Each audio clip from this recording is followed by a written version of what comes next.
still awaiting comments. Sounds like my man Hobson's on the case here. I mean, no matter what we seem to do here, no, we could use Jack Bauer and Hobson. Wrong network. Sorry, I was way out of line with that Bauer comment. Hey, so old Danny will be saying, oh, GS Peso will be told us every time. Oh, nothing this. I don't see what, well, who's going to come to town with the czar. Obviously, Obama rejected the czar.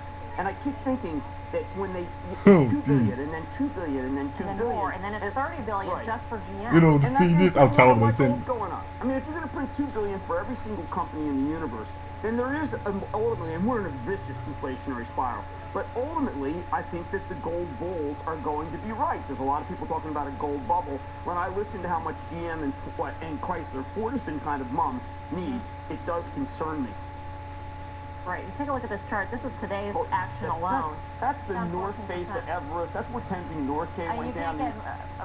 Oh, here we go. Here's Rick Wagner. Let's listen to Rich Henderson, who you know is our president and COO, and Ray Young, our executive vice president and CFO. They'll be joining me on stage for the questions. Also here tonight are Troy Clark, who's president of GM North America, and Mark Lenade, who runs our sales service and marketing here.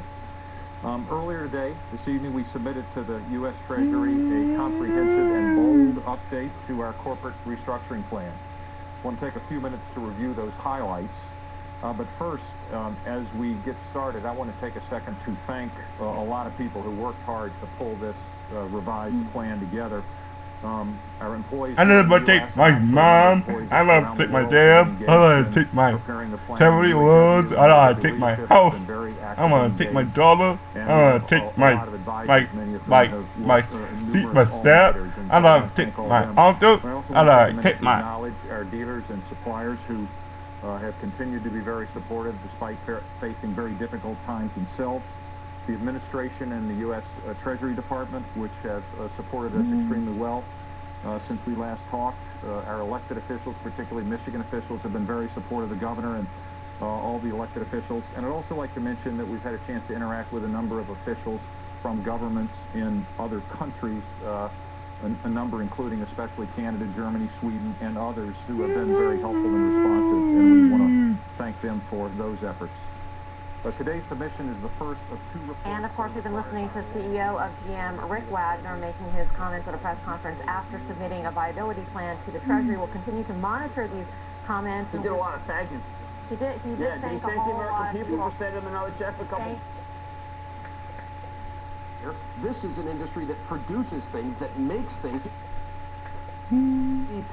You know, the domestic product, we got to have a product. We got to produce something, if nothing else, to pay off this stimulus package, which I support. I think President Obama's done a wonderful job.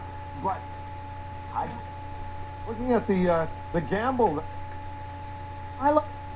don't do it, Jose. Risk reward. It's been a risk that has not paid.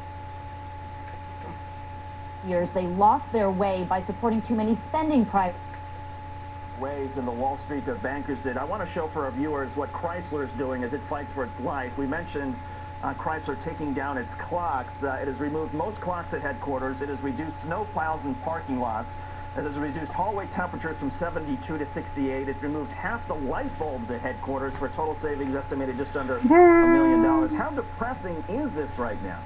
I'm glad you brought that up. You know, I don't find it depressing. These are tough times. We're tightening our belts at Lansing City Hall. We don't expect taxpayers to pay more. We're not raising taxes. We're not spending down our reserve. You know, the average family is tightening their belt. We have to tighten our belts. And I think it's heartening to see that the big 3 are doing that. As you said, Wall Street, they don't know anything about tightening their belt. It's incredible. At the public trough, taking public money, and it's more. There really is a double standard. Their attitude is, let them eat cake.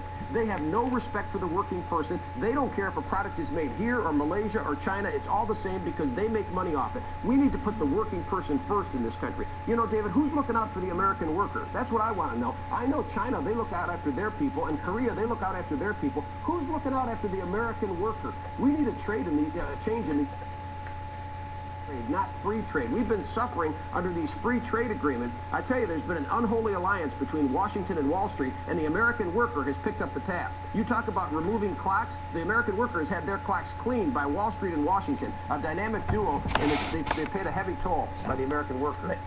Mayor Verge Bernero, Mayor of Lansing, Michigan. Mayor, good of you to join us tonight. We appreciate it. Thank you. The fate of the U.S. auto industry is just one of the challenges President Obama will have to deal with in the near future. For more, let's bring in our panel now. Kevin Madden is a former senior advisor to Mitt Romney's presidential campaign and a managing director at the Glover Park Group. Emily Heil. Good. What? Is this a... It's not time for my fault, folks. Top 2 coming up.